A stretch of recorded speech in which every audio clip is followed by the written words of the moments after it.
అందరికీ నమస్కారం. Welcome to my channel. ఈ వీడియోలో ప్రతి పెన్షనర్‌కి ఇది ఉచితమండి. ఈ సదుపాయాన్నయితే అస్సలు మిస్ చేసుకోకండి. సో, అన్ని చోట్ల ఉపయోగపడుతుంది. 60 సంవత్సరాలు దాటిన ప్రతి ఒక్కరికి కూడా అది ఉపయోగమైతే ఉంటుంది.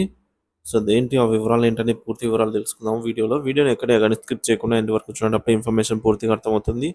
వీడియో చూస్తున్న ప్రతి ఒక్కరు వీడియోకి లైక్ చేయండి ఫ్రెండ్స్. అలాగే ఈ వీడియోని తోటి పెన్షనర్ మిత్రులతో అయితే షేర్ చేయండి. కొత్తగా మన ఛానల్ చూస్తున్న వారు సబ్స్క్రైబ్ చేసుకున్నట్లయితే వెంటనే మన ఛానల్‌ని సబ్స్క్రైబ్ చేసుకోండి. దీని ద్వారా నేను చేసే లేటెస్ట్ వీడియోస్ అన్నీ మీ వరకు రీచ్ అవుతాయి. ఇక ఆలస్యం చేయకుండా వీడియోలోకైతే వెళ్ళిపోదాము. మీరు సీనియర్ సిటిజనేనా?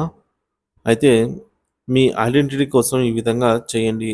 తద్వారా ఈ ప్రయోజనాలను ఉచితంగా పొందండి ప్రతి చోట కూడా. ముందుగా మీరైతే ఈ అప్లికేషన్‌ను ఫిల్ చేయాల్సి ఉంటుంది ఇలా.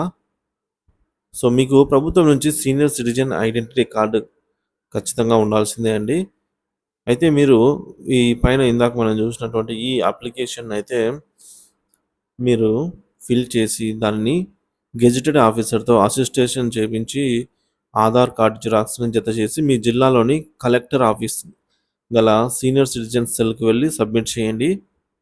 సో, దానివల్ల ఉపయోగాలేంటో ఇప్పుడు చూద్దాము.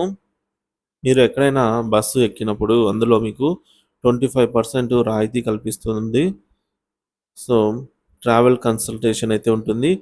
పుణ్యక్షేత్రాలు ఏ టెంపుల్‌కెళ్ళినా సరే సీనియర్ సిటిజన్ కింద మొదటగా ఫ్రీ దర్శనం అయితే పూర్తిగా ఉచితమండి. తిరుమలకెళ్ళినా సరే సెపరేట్‌గా అయితే దర్శనానికి ప్రత్యేక దర్శనాలైతే ఉంటాయి 30 మినిట్స్‌లో. ఇక బ్యాంక్ లోన్‌లు లేదంటే ఎఫ్‌డీలపై ఇంట్రెస్ట్ రేట్ ఎక్కువ ఉండడము, ఇలాంటి ఎన్నో సదుపాయాల్లో ఉపయోగపడుతుంది ఈ ఐడెంటిటీ కార్డు. సో, దీన్ని ప్రతి ఒక్కరు కూడా మిస్ చేసుకోకండి. అందరూ అప్లై చేయండి friends. Thank you for watching this video.